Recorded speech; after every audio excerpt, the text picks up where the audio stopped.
Empecemos primero con una oración, ¿sí? Más al derecho. Más al derecho, más mejor.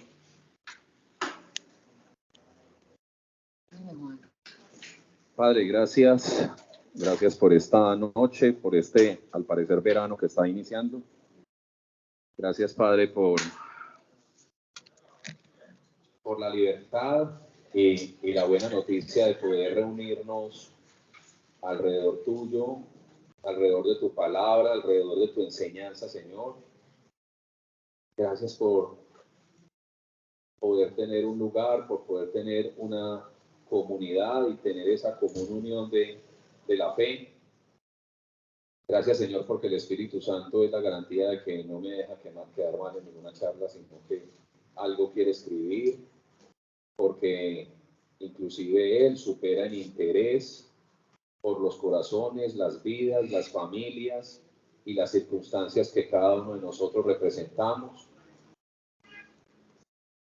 Yo hoy no puedo dejarte de pedir, Señor, por la circunstancia de muerte cercana que viví con un compañero hoy de trabajo. Yo hoy te pido consuelo especial para su familia, para sus hijos, para su esposa, para sus hermanas y hermanos. Y asimismo pido consuelo para los corazones que hoy estén de luto por algún familiar, por incertidumbre por la enfermedad de alguien. Yo hoy te pido, Señor, sanidad para esos corazones y para estos familiares que puedan estar enfermos, Señor, una recuperación satisfactoria. Yo te pido, Señor, que hoy tu enseñanza venga y siga transformando nuestro corazón, Señor. Yo te pido, Padre, que esta noche los seres queridos que están allá en casa, nuestro regreso a casa, las personas que van a reproducir alguna vez esta grabación, Señor, tú tengas misericordia y generosidad en la transformación de sus corazones. Déjanos retornar nuevamente a casa y que este tiempo que pasamos contigo, tú lo multipliques para las otras cosas que dejamos de hacer, que obviamente no son más importantes que tú, pero que muchas veces creemos que es un tiempo que se pierde, pero por el contrario, se gana en ti. Todo esto lo declaro en el nombre de Jesús. Amén. Bueno, buenas noches a todos. Arrancamos un ciclo de enseñanzas de la enseñanza de Jesús. La semana pasada arrancaron con las bienaventuranzas. Yo pienso que si Jesucristo fuera un artista de rock, su concierto sublime se narra entre Mateo capítulo 5, 6 y 7, donde en el Sermón del Monte arranca con las bienaventuranzas, que fue lo que vimos la semana pasada. Y me voy a permitir, no siendo esto una clase de Biblia, ni siendo yo letrado para poder dar eso, que nos permitamos continuar en esa línea de la enseñanza, y más que yo poder hacer la rica y nutrida exposición que hace Pablo, los invito como que a que reflexionemos a través de lo que allí se va a desarrollar y lo que Jesucristo nos presenta como enseñanza. Hay algo maravilloso que Jesucristo mismo, el significado que tiene de ser el Hijo de Dios, el significado de ser nuestro Salvador, el significado de su vida, que es el cumplimiento de toda la promesa de salvación de la humanidad. Dios, no conforme con eso, también se vale de la vida de Jesucristo para enseñarnos un montón de cosas de cómo vivir. Y ese es el llamado a buscar, a estar atentos a hoy qué nos va a enseñar Dios para nuestra vida. ¿Sí?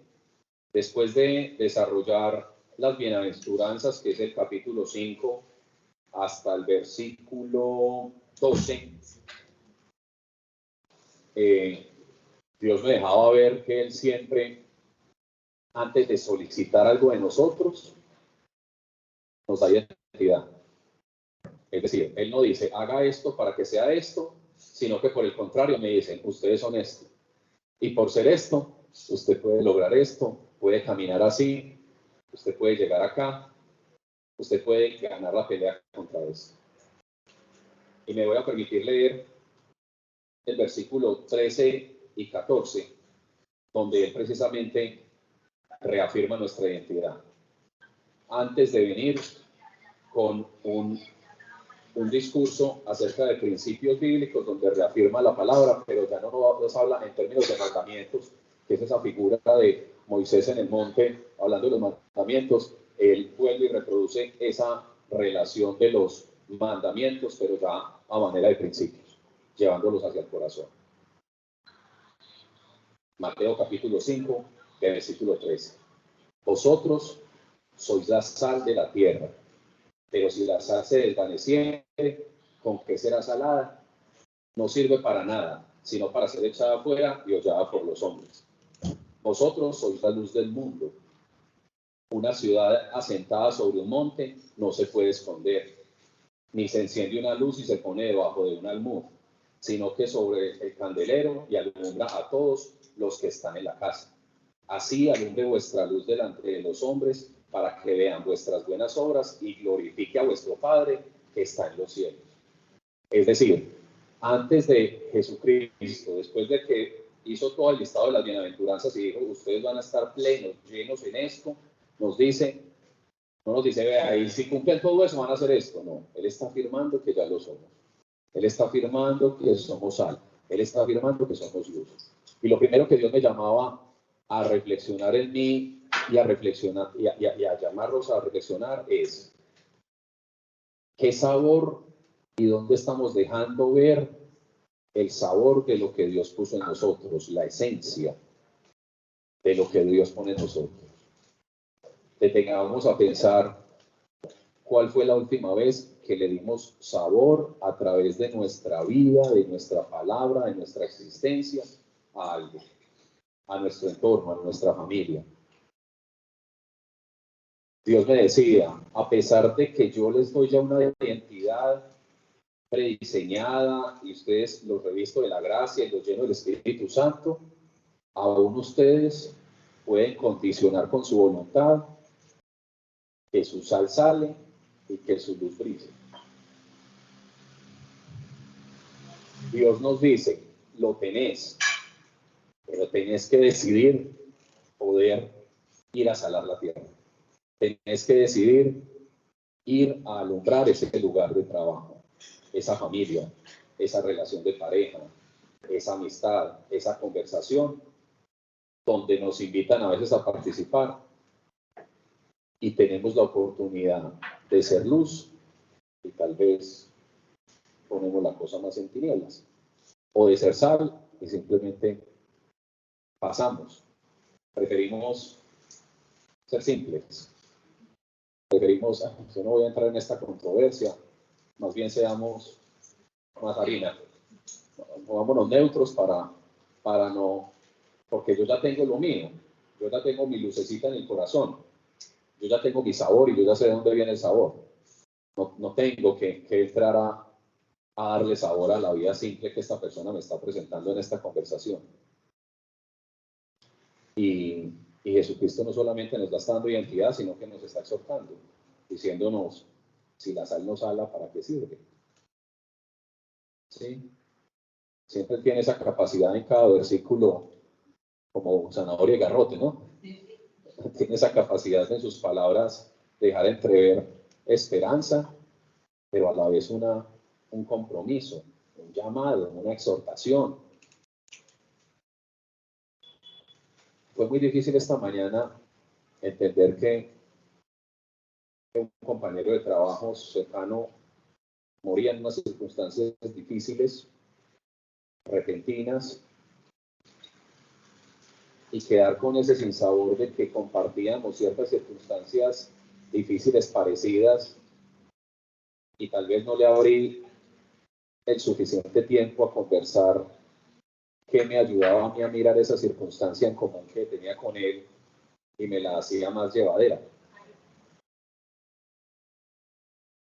Queda ese, ¿qué más pude hacer? Para que esa vida no se cegara en medio tal vez de oscuridad. La muerte, lamentablemente, siempre nos ayuda a llegar y hacernos ese examen de conciencia y decirnos qué más pudiste hacer, cuál era el sabor que tenías que imprimir en ese momento, cuál era la luz. Y digamos, él ya está en su presencia, pero yo sigo aquí, y él sigue allá con la expectativa de que yo sea sal y de que yo sea luz. Y me puedo simplemente ir a esconder debajo de una sábana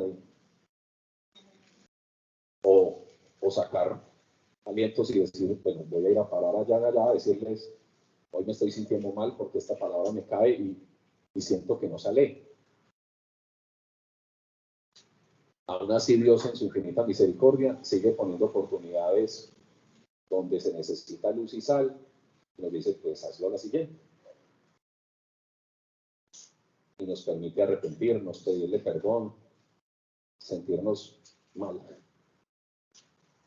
Porque el arrepentimiento precisamente lo hace pasar al corazón del hombre por ese momento en el que uno dice, qué decepción. Me decepciono de mí mismo, o ese momento donde uno dice, pero aún así Dios te da la oportunidad de estar a la siguiente. Pero necesitamos ser capaces y enfrentar ese arrepentimiento que no se siente chévere, pero que nos mueve y transforma nuestro corazón. ¿Sí? Tal vez no están en una situación tan extrema o crítica, o tal vez no están en una peor, pero los invito a que no se nieguen al proceso de arrepentimiento y de pedir perdón a Dios. Porque siento yo, y creo que lo hablaba en otras charlas, creo que la última, donde cuando nos presentan el que todo es por gracia, creemos que el arrepentimiento no tiene que ser una asignatura que cursemos. Y hoy nuevamente Dios me lo pone. Hey, creyentes, hey, hijos, necesitan atravesar ese momento reflexivo maluco en el que combatís con donde vos sabés que no cumpliste el mandamiento, donde vos sabés que no fuiste acorde a lo que sos como hijo de Dios. Pero tomémoslo de la buena, tomémoslo en que me está dando identidad, levantémonos nuevamente a decir, bueno, Dios antes de empezar a desbocarse con 7 principios, me dice, ya sos salvo, no tienes que convertirte en salvo, lo sos, úsalo. ¿Sí? El primer principio entonces es el de cumplir sus mandamientos. Y cuando leía esto, Dios me lo hacía entender como, porque él ahí dice, no va a haber ni una jota ni una tilde que no se cumpla. Creo que lo primero que Dios presenta como principio es que su palabra es verdad y es una piedra sobre la cual nosotros y el creyente tiene que construir su vida. Cumplir los mandamientos es también entender que las promesas que están escritas ahí para mí, yo debo descansar en ellas. No es solamente hacer o no hacer cosas. Cumplir el mandamiento de Dios es vivir también en la fe y en la esperanza en la que Él me invita a vivir.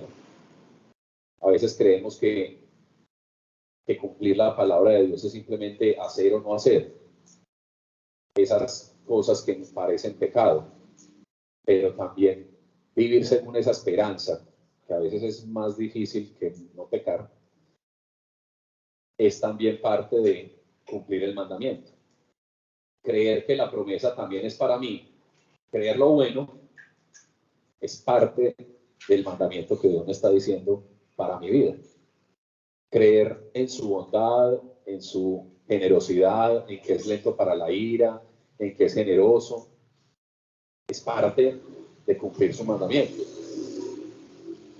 Creer quién es y creerle a Él es parte de cumplir el mandamiento. Creer en su palabra y en todo lo bonito que haya escrito.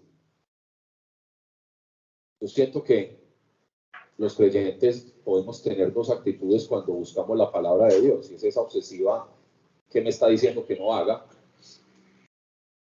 o es esa mirada de ese padre cariñoso que me quiere enseñar hoy.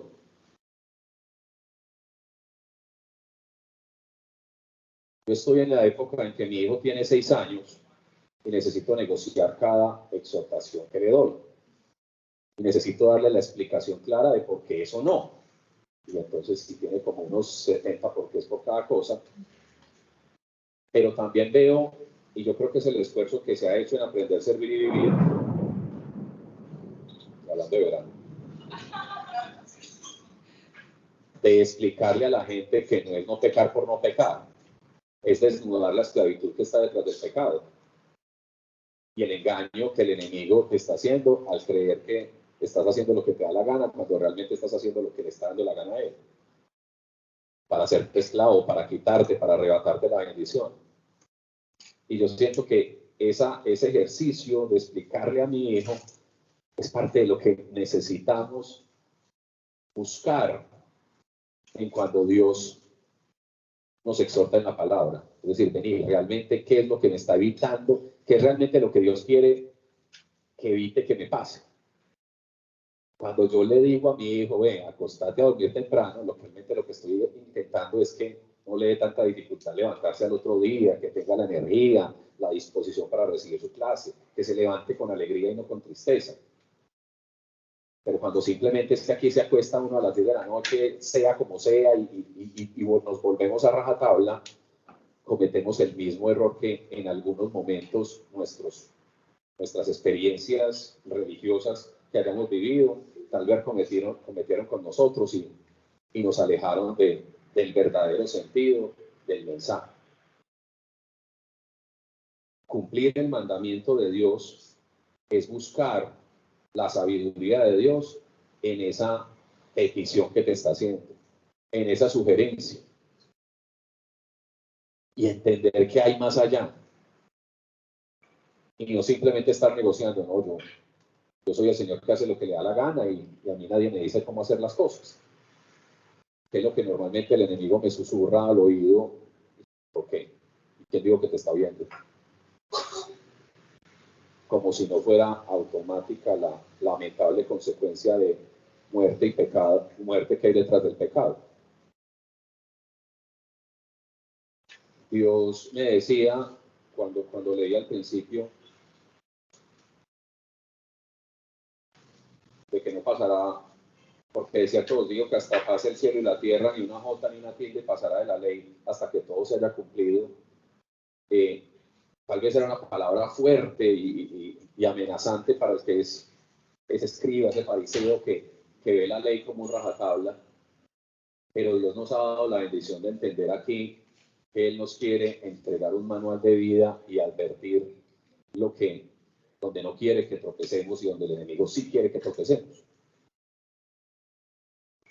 Cumplir la palabra y cumplir la voluntad del Padre tiene que dejar de ser algo como, otra vez ganó Dios, otra vez se va a hacer lo que Dios quiera, otra vez no voy a poder cumplir mi voluntad. No, es entender que realmente Dios nos está iluminando el camino y nos está diciendo por dónde es que realmente debemos ir. Dejemos de sentir que Dios nos está coartando y entendamos que Dios nos está guiando. Dejemos de sentir que estamos perdiendo identidad o que el pecado da una identidad que valga la pena conservar o defender.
pero también sé que ya uno se cree grande y deja de buscar su guía.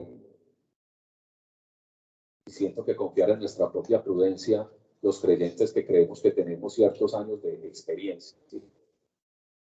Es un error que fácilmente cometemos.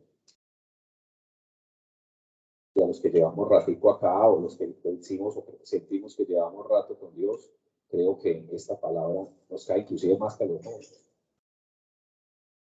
Buscar ese nuevo, ajustar nuestro camino, no confiar en que en nuestra propia prudencia, que ya lo tenemos muy ajustado a la. Constantemente hay que ir a hacer esa realimentación y ese recaminar.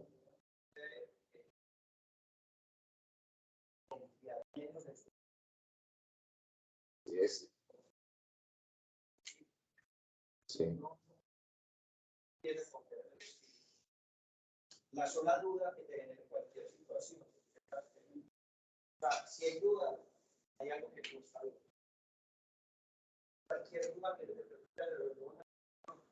hay algo que tú sabes. Pero ahí es donde tú tienes la posibilidad de poder escuchar tu raciocinio.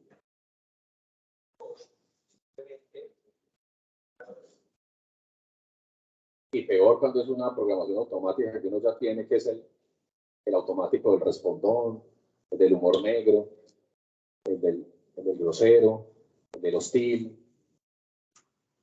Cuando te criaste en ambientes hostiles que era el que más rápido respondiera, ganaba la pelea. Ese desaprender eso, yo lo sufro. Segundo principio, yo lo coloqué aquí como el que tiene que ver con el enojo, pero diría yo que es el que tiene que ver con el controlar nuestra carnalidad.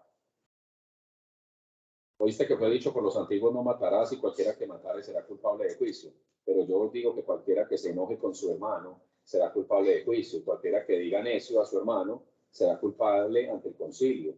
Y cualquiera que le diga fausto quedará expuesto al infierno del fuego. Por tanto, si traes tu ofrenda al altar y allí te acuerdas de que tu hermano tiene algo contra ti, deja allí tu ofrenda delante del altar y anda, reconcíliate primero con tu hermano, y entonces ven y presenta tu ofrenda.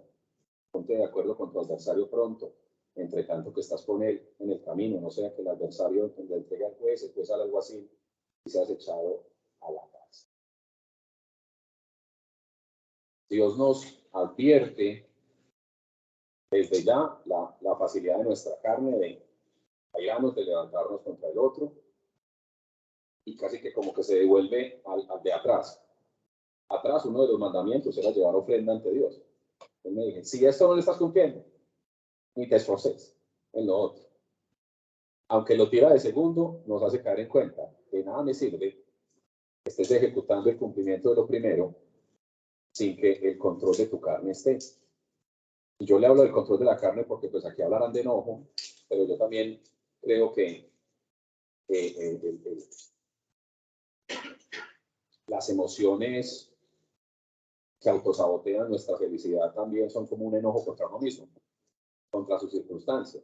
Creo que a veces no tiene que haber un receptor del enojo. A veces es rabia con vos mismo, o rabia con tu circunstancia que simplemente te hace sentir frustrado y te daña todo el día. Con eso que no salió de la manera perfecta, y entonces ya de uno quedas como con una rabiecita, y a este qué le pasa, que no se le puede hablar. No, simplemente planeé que el día iba a ser de A a B, de B a C y de D a, y hubo un punto donde no llegué y entonces se me dañó el día. A veces es el enojo contra nosotros mismos, contra que un plan no se dio y se nos dañó el día. ¿A alguien se le ha dañado el día así? No necesitamos ni siquiera tenemos que enojar contra alguien, no decir: uy, no matar, no, yo no me enojo con nadie, yo con todo el mundo voy formal. No, te enojas con vos mismo todo el tiempo. Es una constante frustración de que no se hizo las cosas exactamente como vos te imaginaste, que es el modelo perfecto, como tienen que suceder las cosas. Te enamoras de tu plan y ahí viene el enojo y ya una mala actitud. Ya ahí está pintado otra vez Juan David el mal genio, y vaya a saber por qué. No, llegó el mal genio, no le puede hablar. Bueno, él le acepta a su papá que hoy están sus días. No es que me pase a mí. Pues. Tercer principio, el cumplimiento de los mandamientos que Dios me movía. No es cumplirlos por cumplirlos, es entender que la palabra es verdad. El segundo era el enojo, es decir, venga, revísese pues su carnalidad y empiece a someterla. Otros versículos lo dirán. Vamos a este. 27. Oíste que fue dicho, no cometerás adulterio, pero yo os digo que cualquiera que mira a una mujer para codiciarla, ya adulteró con ella en su corazón. Por tanto, si tu ojo derecho te es ocasión de caer, sácalo y échalo de ti, pues mejor que te pierda uno de tus miembros y no que tu cuerpo sea todo echado al infierno. Y si tu mano derecha te da esa ocasión de caer, córtala y échala de ti, pues es mejor que se pierda uno de tus miembros y no todo tu cuerpo sea echado al infierno. Porque a mí siempre me tocan los temas poco populares. Sí.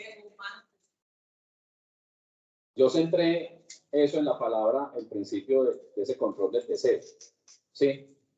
Y hablan obviamente en este momento del deseo carnal, pero yo creo que muchos de nosotros invertimos gran parte de nuestra existencia y nuestra vida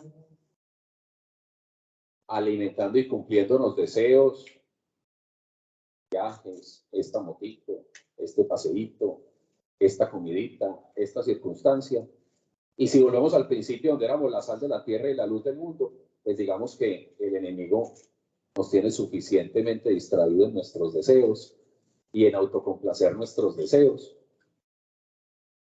para no tener tiempo para hacer luz o para hacer sal. Pero como así, esta es mi vida, yo me lo merezco. Todo héroe merece una recompensa, trabajé todo el día, ¿cómo no me voy a merecer cualquier cosa que sea ese deseo que te mueve a invertir vida, tiempo, recursos, dones, capacidad, en función de autocomplacencia? Miren que necesariamente no estoy tomando el versículo como, la viste en chores, te lo imaginaste, vení, ojo desde el problema, entonces las mujeres todas quedaron, no. Se trata de mirar el deseo como ese tiempo, energía, ese distractor de la autocomplacencia que definitivamente nos entretiene lo suficiente para olvidarnos que somos sal y que somos luz. Simplemente queremos tragar sal nosotros mismos y alumbrarnos nosotros mismos. Y es que si yo no pienso en mí, ¿quién piensa en mí?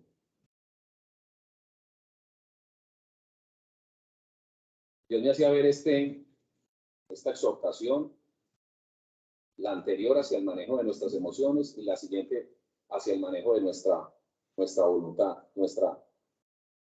definitivamente mis yo quieros necesitan pasar por un regulador, porque definitivamente en una sociedad de consumo nos alimentan y nos alimentan, vea, quiera que aquí está, vea, quiera que está en promoción, quiera que está barato, quiera que lo puede programar, quiera que los tiquetes salieron a promoción, quiera que el de Cameron está en oferta, quiera. Ocúpese en querer. Que para eso trabaja. Poder querer lo que quiera. Y el tiempo para hacer sal y luz de nadie. No tenés que necesariamente estar matando, odiando a alguien. No tenés ni siquiera que estar lejos de la palabra de Dios. Simplemente con que estés entretenido en todos tus quieros es suficiente para que tu sal no sale y tu luz no brilla. Segundo principio, vamos a ver qué me encuentro por aquí. A ver cómo me va con este sector. Primero, cumplimiento de la palabra. Segundo, el enojo. Tercero, el deseo. Voy para el cuarto. Señora. También fue dicho, cualquiera que repudia a su mujer, dele carta de divorcio. Pero yo os digo que el que repudia a su mujer, a no ser por causa de fornicación, hace que ella adultere, y el que se casa con la repudiada comete adulterio. Ese es el rechazo a la esposa.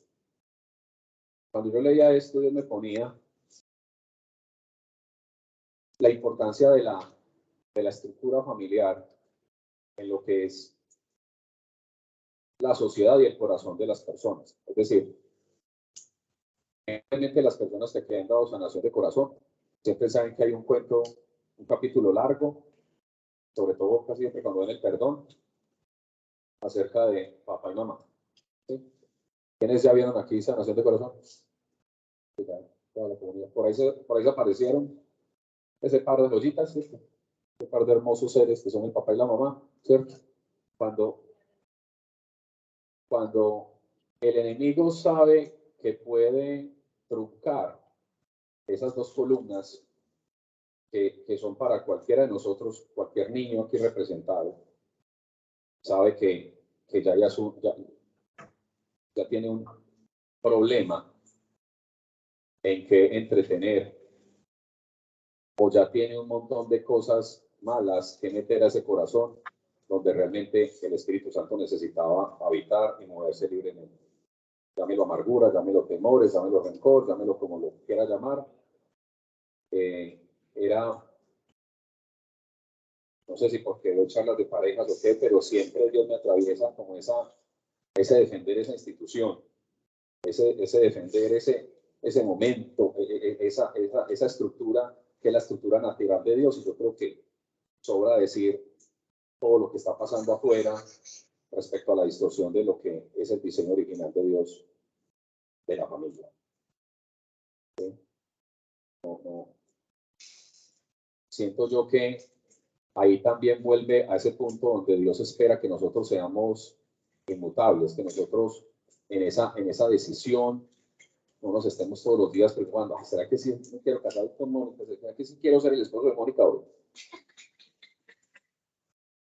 Y si se lo preguntan muy bien temprano, cuando están medio roncando.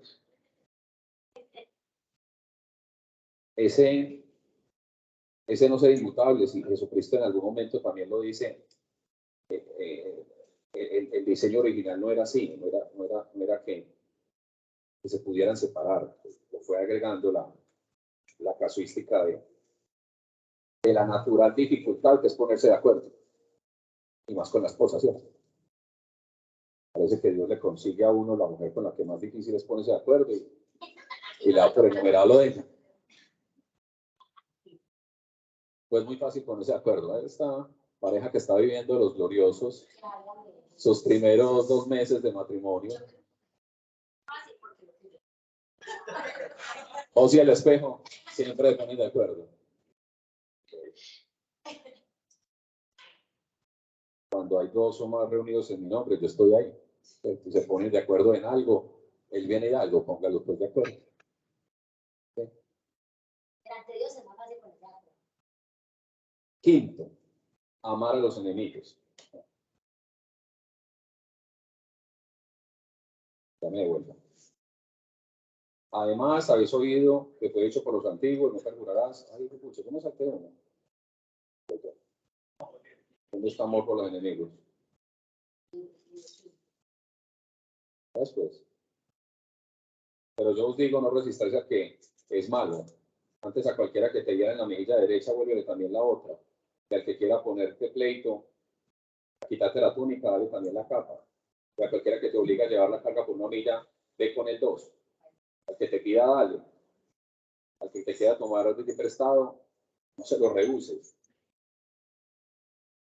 Oíste que fue dicho, amarás a tu prójimo y aborrecerás a tu enemigo. Pero yo os digo, amad a vuestros enemigos, bendecid a los que te maldicen, haced bien a los que te aborrecen, y orad por los que os ultrajan y os persiguen, para que seáis hijos de vuestro Padre, que está en los cielos, que hace salir su sol sobre malos y sobre buenos, que hace llover sobre justos y sobre injustos.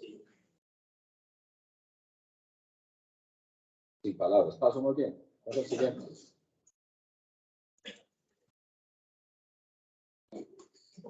Sigamos. Venga, es que lo relacioné aquí mal. Perdón.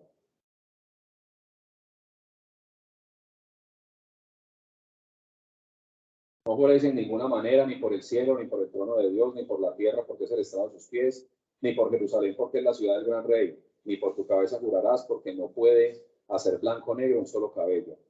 Pero que sea vuestro hablar sí, sí, o no, porque lo que es más de esto es de mal proceder. Aquí era cuando Dios me decía, muchachos, si alguna vez usted tuvo un momento donde dijo, te acepto Jesús como Salvador, ya,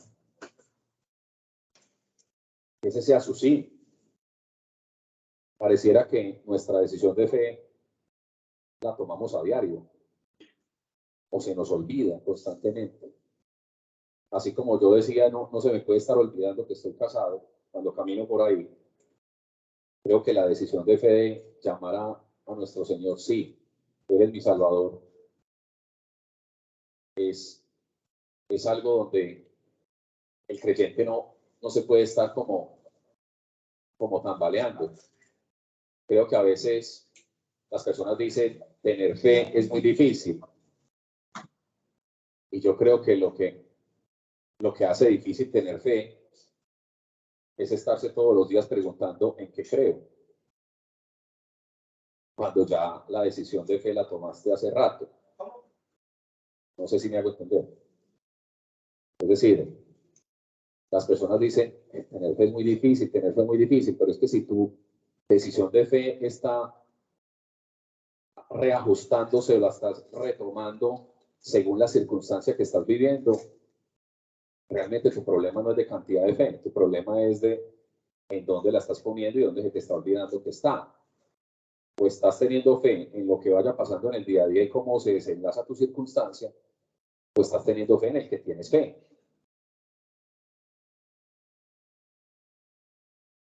Y se culpa constantemente la cantidad de fe que yo puedo tener, pero yo creo que lo que no podemos perder de vista es en quién creemos. Y he sido muy insistente todo este año. Dios me ha puesto a hacerlo y creo que he hecho la tarea a medias yo particularmente. Y es, ante cualquier circunstancia que yo esté, centrarme a recordar quién es Dios. Su esencia compasiva, su esencia generosa, lento para la ira. Cuando tengamos un conflicto de fe, no necesitamos que X o Y persona ore por nosotros, no necesitamos recordar en qué Dios creemos, en qué buena noticia fue la que aceptamos en la gracia del regalo de la cruz. Yo creo que cuando tenemos un conflicto de fe, necesitamos es como repasar nuestro catecismo. ¿En qué es lo que estamos creyendo? ¿En la circunstancia?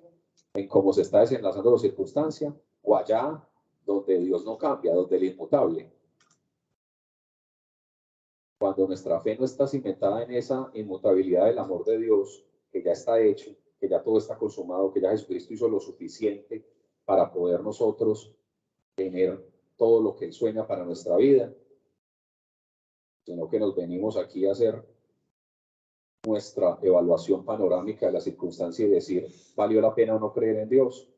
Pues vamos a tener conflictos. Y creo que este mirar acá o mirar acá es el batallar del creyente. Creo que mi esposa lo llamaba en buscar su rostro, en buscarlo a Él. Y queremos ver el rostro de nuestro Señor en el deseo cumplido, el desenlace de nuestra circunstancia. Y Él ya tiene un rostro. Él ya tiene un quién es muy claro. Que tal vez no lo sentís o no te sentís acompañado en tu circunstancia, pero es porque estás queriendo hacer que tu circunstancia sea divina.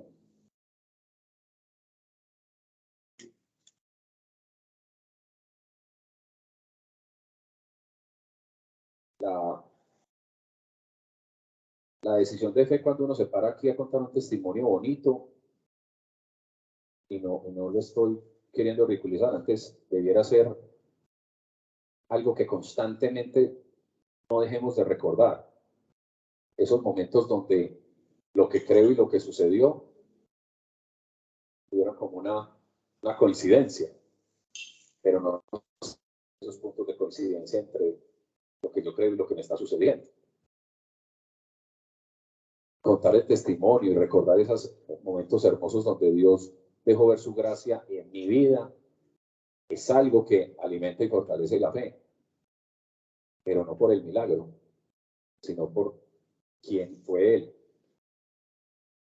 en ese momento. Eso sí me hago entender. Es decir, nos enamoramos demasiado de los milagros, sino de quién hace el milagro. La fe la ponemos en el milagro y no en quién hace el milagro. Por último, pasando de capítulo, voy al capítulo 6 y solo me voy a robar un pedacito para que luego, le toque la siguiente charla, le va a tocar el Padre Nuestro, pobre Pablo. Guardaos de hacer vuestra justicia delante de los hombres para ser vistos de ellos. De otra manera no tendréis recompensa de vuestro Padre que está en los cielos. Cuando pues des limosna, no hagas tocar trompeta delante de ti como hacen los hipócritas en las sinagogas y en las calles, para ser alabados por los hombres. De cierto os digo que ya tienen su recompensa. Mas cuando tú des limosna, no sepa tu izquierda lo que hace tu derecha, para que sea tu limosna un secreto y tu Padre que ve en lo secreto te recompensará en lo público. Yo a este principio lo llamé generosidad, ¿cierto? Aquí hablan de limosna, hablan de oración, ya. Luego aquí sigue el Padre Nuestro. Nuevamente, generosidad, limosna, dar, otra vez no se trata de mí. Entonces uno dice, esto es la religión equivocada, ¿qué pasa aquí? Que perdone al enemigo, que no me enoje con el otro, que sea amigo del enemigo, que no puedo desear para mí mucho, que sea sal, no que me sale, que sea luz, no que me alumbre. Ese es el cristianismo. Y nuevamente, muchos conflictos del creyente tienen que ver con que vienen con su mí, yo, mí. Es que a mí, es que yo, es que, ¿qué pasa conmigo? Es que te digo, vení, serviste, ¿qué has hecho? ¿Qué ha pasado por ahí? No.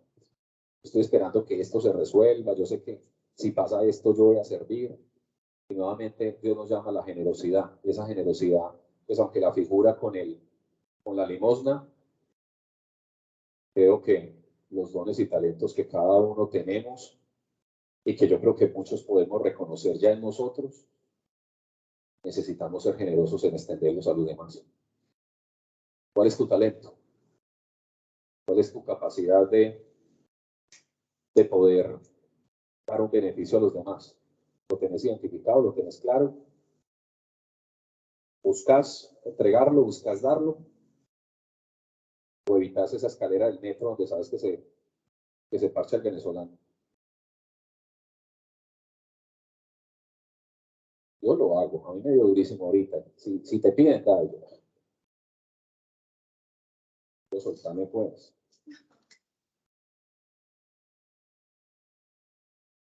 La generosidad, que no necesariamente tiene que ver con monedas, sino con la actitud que tengo hacia, bueno, Dios, ¿para qué me tenés? Dios, úsame. A ver, ¿dónde? Es completamente contrario a ese tercero del control del deseo. Y por eso es tan importante nosotros decir, venga, ¿cuánto tiempo estoy pasando en autocomplacerme en el día? Porque es precisamente ese tiempo el que necesitamos voltear en su uso, cambiar de usar, cambiar la forma de usar.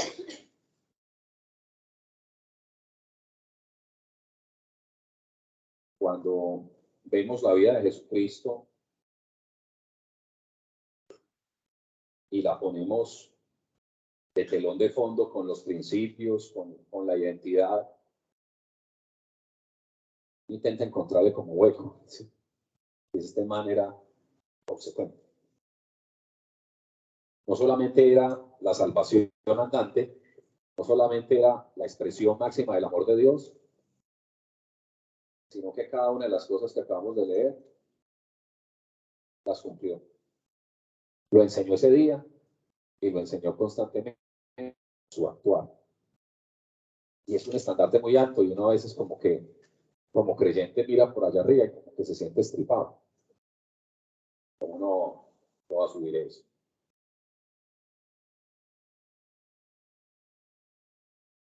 Pero en esos pequeños momentos donde nos dejamos usar, donde nos dejamos servir,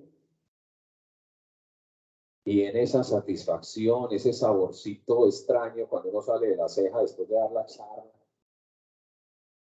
o cuando sale de acá también,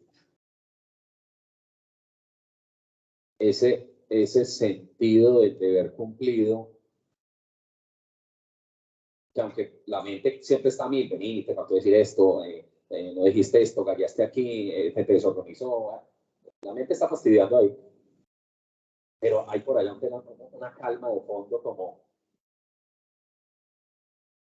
de pronto hasta algo le quedó algo.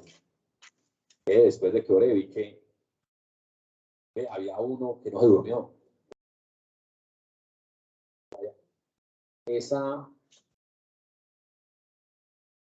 Tenemos que entender que quien se tiene que glorificar en nuestro servicio no somos nosotros, es Dios. Porque lastimosamente, inmediatamente servimos, somos generosos o lo que sea, también ahí mismo salta el enemigo a atacar y decir, te dieron las gracias.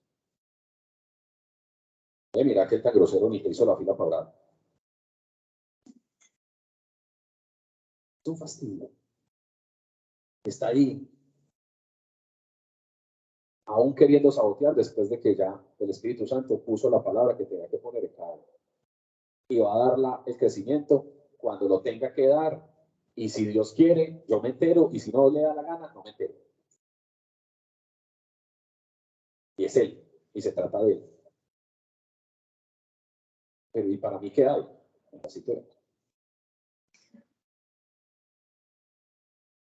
Eso era lo que tenía para compartirles el día de hoy. Preguntas. Básicamente, como les decía, así como uno en YouTube busca el concierto de su artista favorito para reproducirlo todo, si tuvo la dicha de estar en ese concierto o no, pues uno vuelve y lo reproduce. Yo siento que el gran concierto de Jesucristo fue Mateo del 5 al capítulo 5, 6 y 7. Es su sermón del monte. Creo que por eso Dios me puso el sentir de que las enseñanzas de Jesús que ahí él plasma de una manera impecable necesitaban y merecían un espacio de reflexión en estos martes. Evitas, no me vas a corchar. Ay, mi favor. Es que Sí, lo sé por poder. ¿Cuál es el papel de la iglesia en sus principios? no déjanos olvidar que existen, no déjanos olvidar que tal vez la seguridad que le falta al uno es la constancia que le sobra al otro. Él nos manda a servir nos mandó a servir a los apóstoles en pareja y yo creo que a veces tenemos miles de disculpas para no servir, pero lo que nos da es la resistencia de ir a buscar yo con quién debiera servir, quién pudiera ayudarme a hacer lo que de pronto a mí me falta. Hay personas que sirven para abrir puertas y otros que después de abierta la puerta se desparraman con su charla. Hay el que invita y hay el que invitado lo cautiva. El otro simplemente invitó, entonces llegaba hasta ahí. Para que nosotros no nos subamos en nuestro alter ego, Diosito tiene una gran particularidad, una hermosa particularidad de distribuir muy justamente esos dones y esas capacidades que dentro de lo que es el expresar su amor, ya sea en esta casa o en cualquier ejercicio, él permite y nos deja ver el complemento natural que hay en la iglesia. Inclusive muchas veces es una de las herramientas del enemigo, es hacernos quedar solos, aislarnos. Y yo era muy cansón con un tema acá, ya voy para más de 10 años insistiendo, y yo lo llamaba el principio del padrinazgo. Es decir, por acá yo creo que podemos decir que han pasado cientos de personas. Les perdemos el rastro. Si hiciéramos un ejercicio de padrinazgo fácil, de una relación de 1 a 2, soy padrino de 2. Y no le pierdo el rastro y le regalo una llamada como hermano en la fe. Hey, ¿oíste? ¿Qué es de tu vida? Contame, vení, yo te regalo un cafecito, tomémonos algo. No, es que yo estoy, no, insistile. Rogale como Dios te ha rogado. Tocale tanto la puerta como Dios te la ha tocado. Y yo siento que si hiciéramos esa tarea juiciosa, no hacemos ningún. Pues digamos, no teníamos que trazar estrategias como lo que estamos haciendo, que no colgar la charla a veces siguen en los martes. Pues no es mi miseria, ¿sí? Pero es esa preocupación. ¿Por qué? Porque es que parte de la magia que ocurre cuando oramos por una persona, ahí ocurre la magia, ¿o no? ¿Qué te pasó el sábado que estuviste en la ceja, Daniel? Te cedo la palabra y espero no arrepentirme. Mentira, no. Lindo.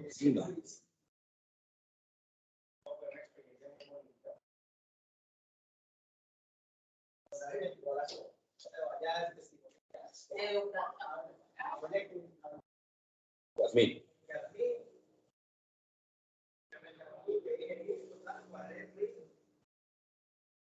Llegué, había un poco.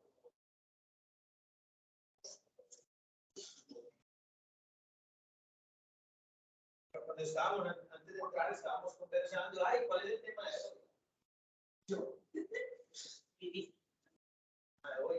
Yo.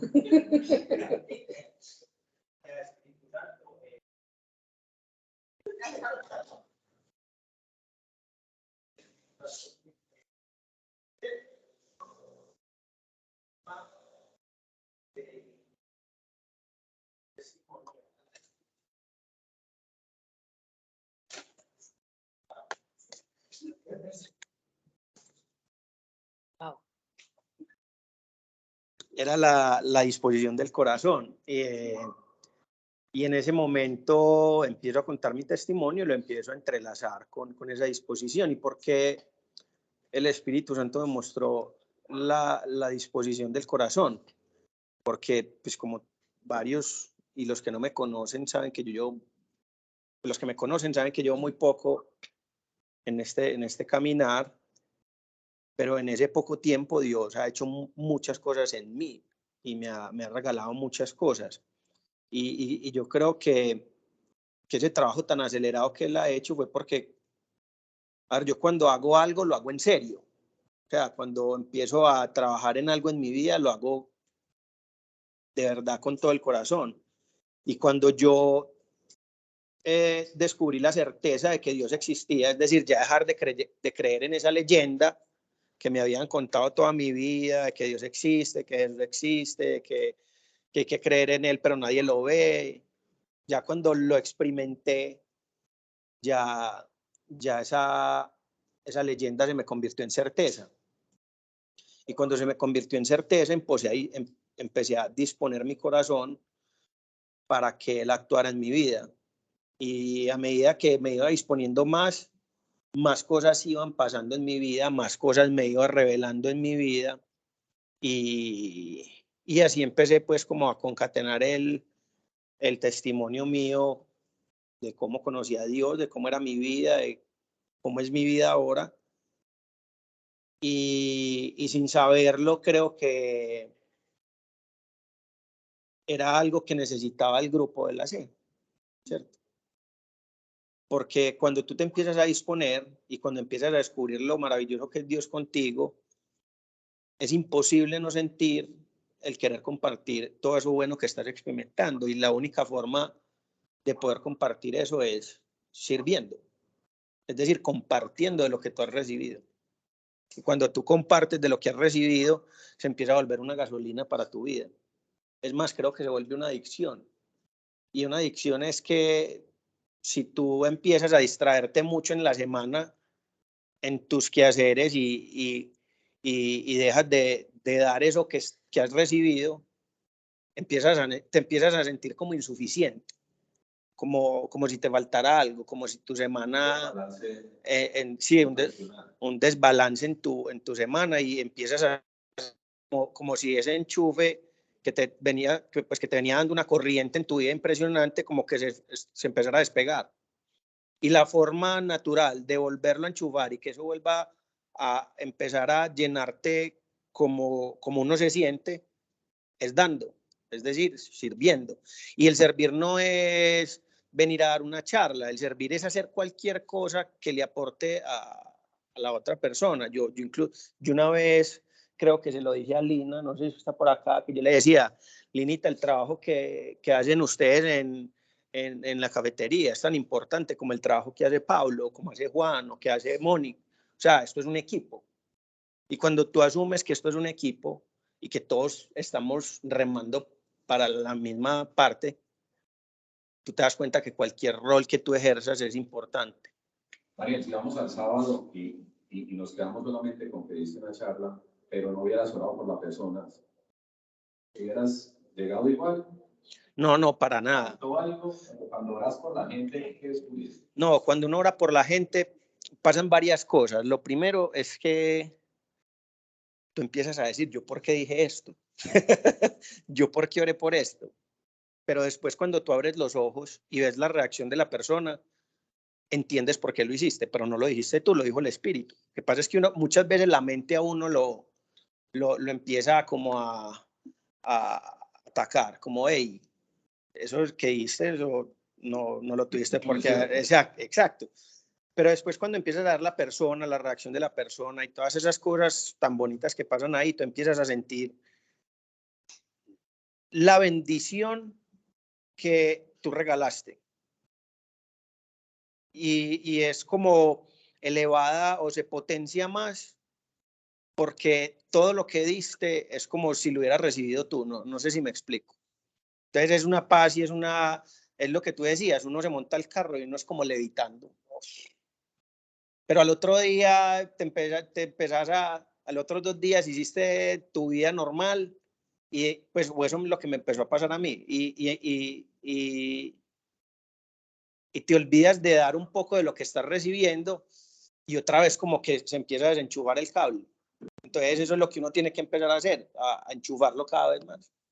Muy bien, muy bien. Entonces, quédame la insistencia primero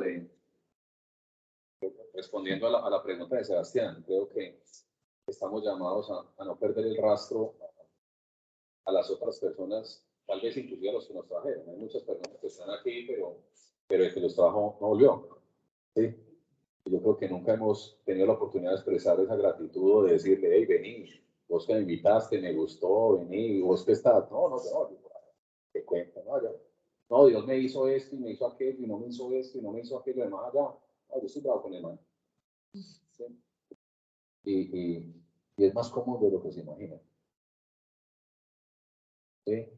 Se llaman desiertos y hablan de eso, simplemente son épocas de pataleta donde nos alejamos de la casa del Padre y no tiene que ser acá. Pues le estoy diciendo simplemente que ese circuito, esa red de fe a la que ustedes pertenecen, van a conectar.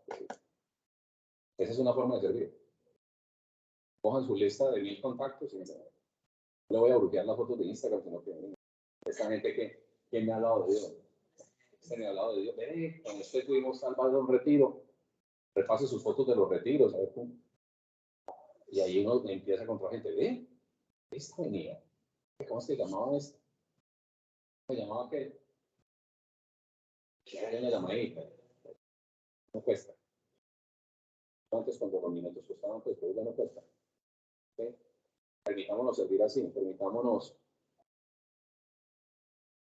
volver a ser esa red grande que estaba viva, que estaba activa, que por todos lados estaba salada. Que siempre había un relevo de luz. Si no estaba alumbrando este, estaba alumbrando el otro. ¿Por qué?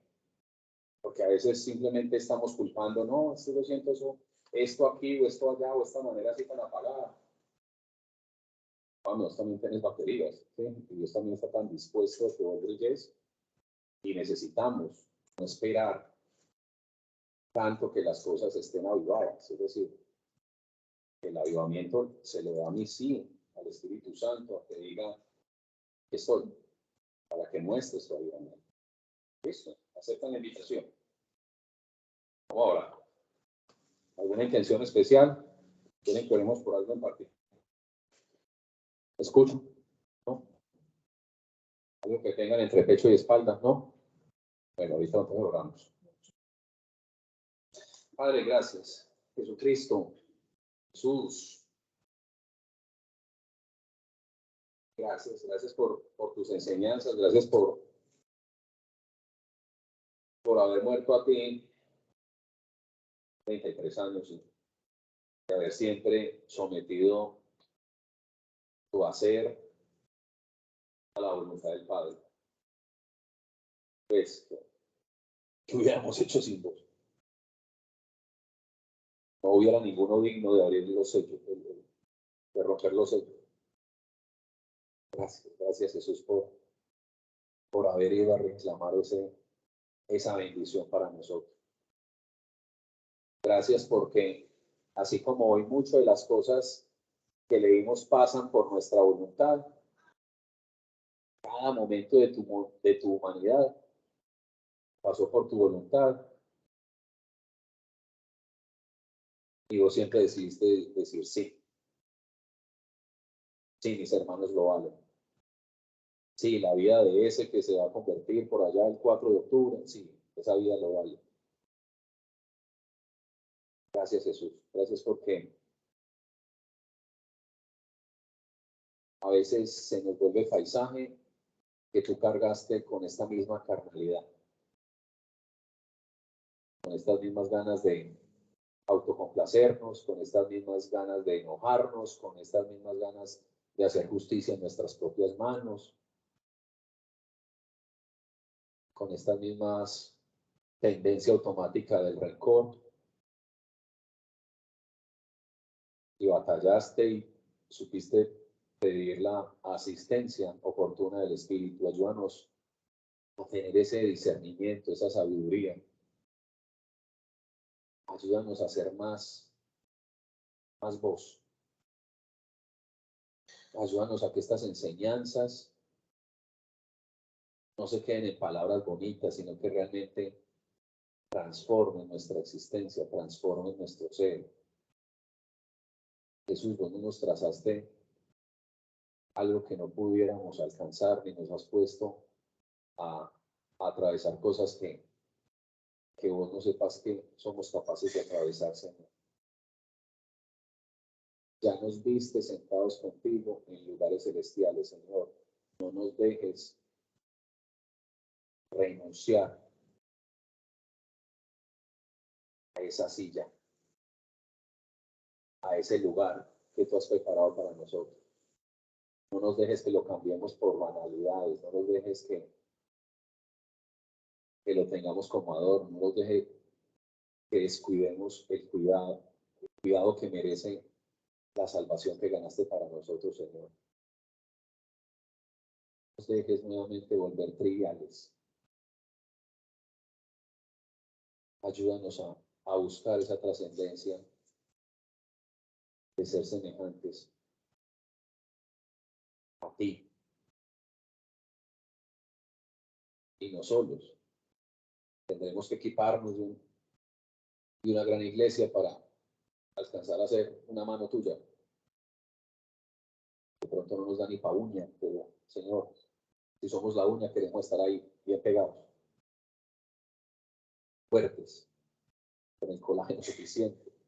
Señor, ayúdanos a ser ese miembro de tu cuerpo que tú nos llamas a ser y no a luchar con eso.